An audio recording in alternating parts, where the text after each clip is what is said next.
Hey guys, how you doing? Well, today I'll be reviewing the remake of Night of the Demons. This is a remake to a classic horror movie from 1988, and I actually really like the original Night of the Demons. I actually have the series, all three movies right over here. Like, here's the first movie, Night of the Demons. It was directed by Kevin Tenney, and I actually thought this was a pretty good 80s horror movie about these friends who go to this house, this band house called Hull House, and they start turning into demons, killing each other. And like I just said, it was directed by Kevin Tenney. It's one of his early movies, and I actually thought he did a pretty good job.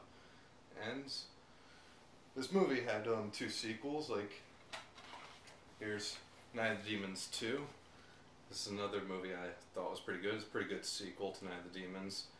Had like some of the same demon stuff, some same gore stuff, and it had some comedy elements in this. Well, same thing with the first one. I actually forgot to mention it had comedy elements. But for one thing, the director of the first movie, Kevin Tenney, had nothing to do with this one. This is the only one he had nothing to do with. So I actually wonder, what do you think of this? Did you like it? Did you hate it? Well, I actually did like this movie overall. Pretty good sequel. And I even have Night of the Demons 3 right over here. But to tell you the truth, I wasn't really a fan of this one. I'm just going to be honest, I wasn't really a fan. But, as a matter of fact, this is something I read on Wikipedia. I'm not sure if it's true, since I obviously know that people can change Wikipedia. That Kevin Tenney, since he wrote this movie, he actually said that this movie was good as a script but bad as a movie. So I'll take his word on that. So, okay, well, let's just move on and get started on this. Here's my review of the remake of Night of the Demons. I actually thought this was a pretty solid remake. I mean, I know there's people who didn't like this movie. I'm going to guess maybe it's because it's a remake to a classic movie, and I know people just really get mad when you remake a classic. But I actually thought this was a pretty good remake, and Kevin Tenney actually was a producer on this movie. And this movie starts out in 1925 when we see this mansion being taken over by these demons, killing each other. They're like possessing people, should I say? And this lady, Evangeline Broussard, hangs herself on the balcony of the mansion and dies. And so after that, that mansion's been just abandoned. No one's ever gone there. No one's ever lived there since that day because of those deaths. Like, people just think that they were just brutally murdered. And then it cuts to present day. On Halloween night, this girl, Angela, played by Shannon Elizabeth, who I know from Scary Movie and American Pie. Like, he throws this party in the Broussard mansion, this big Halloween party, and charging people to get in as well. And also stars what's her name, Monica Keena, who I know from Freddy vs. Jason, and also Edward Furlong, who I know as John Connor from Terminator 2. He plays this drug dealer, and he goes right to the Halloween party to sell drugs there to pay his drug lord. And then the cops come right in and stop the party, and so so everyone leaves except for Angela and some of her friends. And while they're there, they discover the dead bodies of the people from the flashback sequence from 1925, all skeletons. But then, Angela gets her finger cut on the teeth of one of the dead bodies, who obviously we know was one of the dead bodies of the people from the past, since they were possessed by the demons. And so she becomes possessed by the demons, and she starts killing off her friends that stayed with her, and now they become possessed by the demons.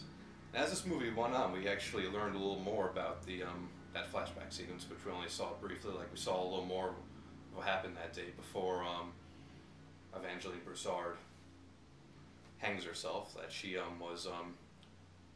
was doing like black magic, voodoo, and she contacted these demons, these 7 demons, to like possess the people she had over that day where she hung herself. So they had to like possess 7 people to bring hell on Earth.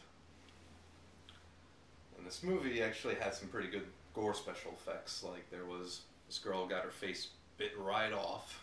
Oh my god. And also Edward Furlong actually breaks his leg and his bone actually sticks right out. Oh. This also had some pretty good demon makeup, like all this prosthetic looks. This there was also some like CGI and in some of the demon makeup, like the pale skin, the sharp teeth. I mean, the CGI was just somewhat cheesy, which I thought was just a minor downfall with this movie, but I wasn't like expecting it to have like Avatar CGI. You can't actually compete with that. No. I mean, I wasn't expecting it to be like the best CGI in the world, but it's something I could actually get past, so I'm not really complaining all about that.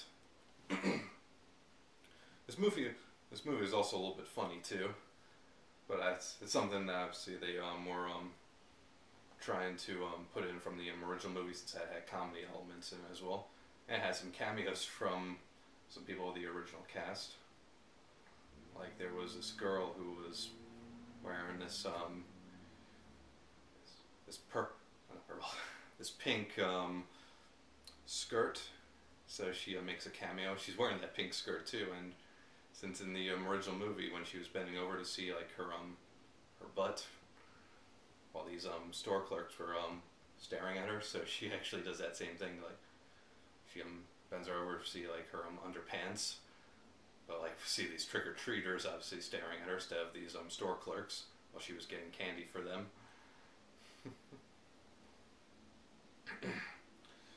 Well, one thing which was pretty cool, like something that I thought was a little original, like since we saw in Night of Demons 2, like they were like using holy water and like crosses to fight the demons, but in this, like we saw like one of their weaknesses was rust. That's actually something I never actually really thought of. And also we saw these these demon signs, these signs that were drawn on the moles from 1925 that kept the demons out of the rooms, and had some good special effects of like these demon hands coming out of the walls.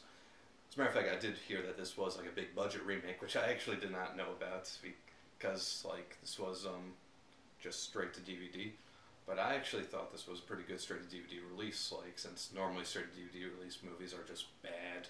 Like I know people that really hate them. I mean, I personally do kind of enjoy straight to DVD releases, but I actually thought this was one of the best ones, to tell you the truth. And I actually like some of the some like horror references, like we saw like some guy dressed up as the Jigsaw puppet at the Halloween party, and I also saw a guy dressed up like Victor Crowley from Hatchet at the Halloween party. So I actually do really recommend this movie, and overall it's pretty good remake, and had some like pretty good gore special effects like I just mentioned,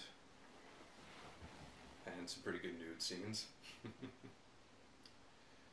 And I actually read on Wikipedia that they're thinking of doing like a sequel or a prequel to this movie. I actually think I would run a sequel more than a prequel, because I think the prequel would just like be about Evangeline Broussard's,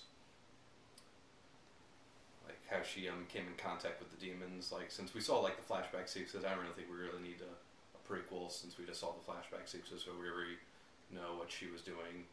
So I would really like a sequel to this, since we had 2 sequels to the original, so I think a sequel will be better than a prequel. And I actually think that's about all I have to say. Gotta say, check this movie out, it's worth seeing. And I actually think it's basically one of the best remakes. And that's about it. And that about wraps up for this review. Stay tuned. See you later.